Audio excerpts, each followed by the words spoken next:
नमस्कार. आपल्या धाराशिव जिल्ह्यामध्ये मोठ्या प्रमाणामध्ये पाऊस पडतोय, अतिवृष्टी होतीये, काही ठिकाणी ढगफुटी झालीये, पूर आलाय, हे सगळं आपल्याला कल्पना आहे. आपल्यातले जिल्ह्यातले काही मंडळ हे अतिवृष्टीमध्ये आले नव्हते. आपल्याला सुरुवातीला मला हे सांगायचंय की जिल्ह्यातले सर्व मंडळ जे आहेत ते अतिवृष्टीच्या निकषात बसलेत आणि त्यामुळे पंचनामे पूर्ण जिल्ह्यात प्रत्येक गावात करून घेण्याची आता आपली जबाबदारी आहे. व्यवस्थित आपण पंचनामे करून घ्यावे. ऑगस्ट मधली जी यादी गेली आहे त्याच्यानंतर परत जिथे पाऊस पडलाय तिथे आपल्याला दुसरी यादी देखील देणं शक्य आहे. क्षेत्र जे आहे ते 100% आपलं कव्हर झालंय. पूर्ण 100% क्षेत्राचा विचार झालाय. याच्याकडे आपण आवर्जून बारकाईने लक्ष द्यायला हवं. प्रशासनाला तशा सूचना दिल्यात. त्यांच्याकडनं योग्य ती कारवाई होईलच. परंतु आपली देखील या बाबतीमध्ये जबाबदारी आहे. एक तर पिकाचं नुकसान आणि दुसरा विषय जो आहे तो जिथे दुर्दैवाने जमीन खरवडून गेलीये त्याचे पंचनामे जे आहेत ते देखील आपल्याला पाणी ओसरल्यानंतर करून घ्यायचे. मोठ्या प्रमाणामध्ये शासनाकडनं त्या बाबतीत देखील आपल्याला आर्थिक सहाय्य मिळणार आहे. ईजीएसच्या माध्यमातून देखील त्या दुरुस्तीसाठी आपल्याला योजना ज्या आहेत त्या राबवता येऊ शकतील.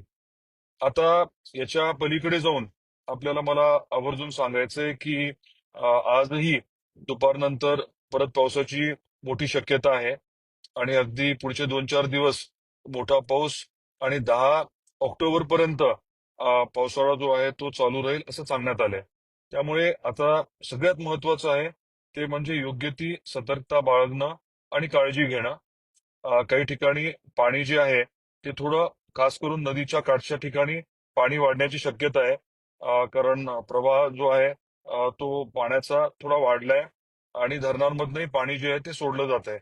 त्यामुळे योग्य ती काळजी आपण सर्वांनी घ्यावी ही विनंती आहे. थोड्याच वेळामध्ये गिरीश महाजन साहेब येत आहेत. ते आपत्ती व्यवस्थापनाचे आपले मंत्री देखील आहेत आणि मुख्यमंत्री देवेंद्रजी फडणवीस साहेबांनी त्यांना आवर्जून आपल्या जिल्ह्यात पाठवलंय. काही ठिकाणी ते पाहणी करतील आणि आपल्या सर्वांची जी मागणी आहे ओला दुष्काळाची म्हणजे वेगवेगळ्या उपाययोजना इथे आवर्जून विशेष उपाययोजना राबवण्याच्या बाबतीत आणि आर्थिक मदतीच्या बाबतीमध्ये जे एनडीआरएफ एसडीआरएफ चे निकष आहेत त्याच्या पलीकडे जाऊन मदत मिळावी. आपल्याला आर्थिक जे काही आता नुकसान मोठं सहन करावं लागलंय काही प्रमाणात तरी त्याच्यात दिलासा मिळावा यासाठी निश्चित आम्ही सर्वजण मिळून महाजन साहेबांना या बाबतीत बोलू. मुख्यमंत्री महोदयांना आणि दोन्ही उपमुख्यमंत्री महोदयांना देखील बोलू. त्या बाबतीत आम्ही पूर्ण ताकदीने पाठपुरावा करू. शेवटचा मुद्दा आहे तो म्हणजे पीक विम्याच्या बाबतीतला. लवकरच कापणी प्रयोग सुरू होतील.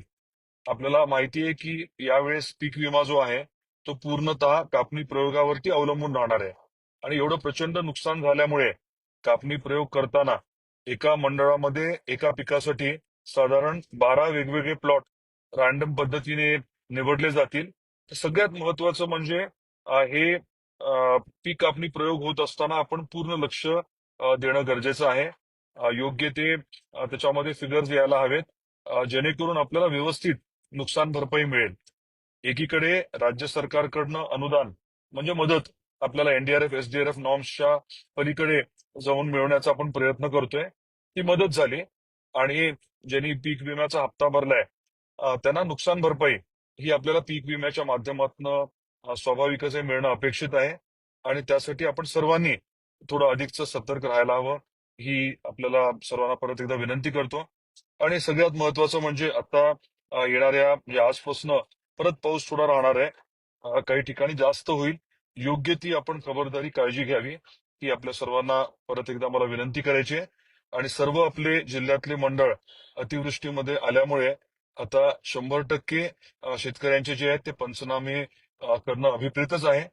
ते व्यवस्थित प्रशासनाला सूचना दिल्यात. आपणही त्याकडे लक्ष ठेवावं ही आपल्या सर्वांना विनंती आहे. काही विशेष वाटलं तर जरूर आम्हाला कळवा आणि प्रशासन देखील या सर्व बाबतीमध्ये सतर्क आहेच. काळजी घ्या आपण. धन्यवाद.